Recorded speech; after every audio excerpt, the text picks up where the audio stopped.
German Defense Minister Karl-Theodor to Guttenberg might be about to succeed where Gerhard Schröder's Social Democrat and Green Party coalition failed. Here he's visiting the troops at the Weissenfels army base in eastern Germany and explaining that he wants a reform of the German armed forces, including an end to compulsory military service. That's nothing short of a revolution, even when it's being played down and referred to as structural reform.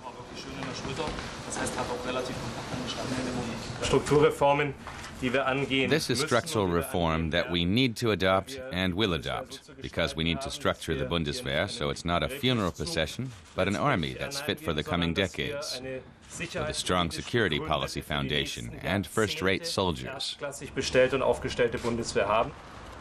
This new and improved Bundeswehr will no longer include compulsory military service. In the future, the German armed forces will be made up of volunteers only. The total number of troops will be reduced by 1/3 to some 170,000 soldiers.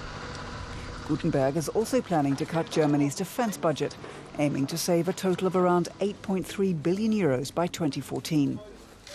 But representatives of the soldiers are not impressed. In the past, we've seen that permanently underfinanced forces are not very helpful. It's like trying to squeeze water out of a dry sponge. But members of the governing coalition and the opposition welcome the prospect of a volunteer army. As Free Democrats, we still believe that an end to compulsory military service is the right answer to Germany's unfair conscription system. If Defense Minister Guttenberg means what he says, then he has our backing. If we're contemplating a defense reform, then of course the first step would be to end compulsory military service. It would mark the end to a 50-year-old system. When conscription was introduced in 1956, it triggered a political controversy.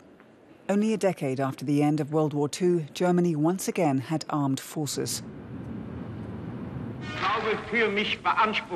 I would like to claim for myself that I, like many others here, oppose war.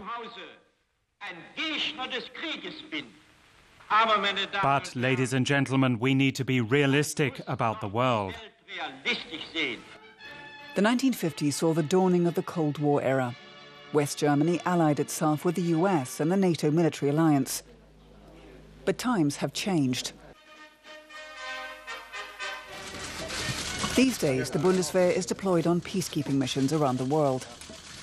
The defense minister is keen to ensure it's as well equipped as possible. He's less concerned about the debate within his party ranks over his proposed reforms. Regional CDU politicians fear there may be repercussions in upcoming elections, especially if army bases start shutting down. I believe my proposal is very sound and well-founded. This has nothing to do with political campaigning. It's about making the Bundeswehr fit for the next 15 to 20 years. We owe that to our troops and to the people of this country. That's the justification. Defense Minister Guttenberg has accomplished his mission here in Weissenfels. As he tours the base, he continues to outline his hopes for what he calls structural reform. But what he's talking about is actually a revolution, and they rarely happen overnight.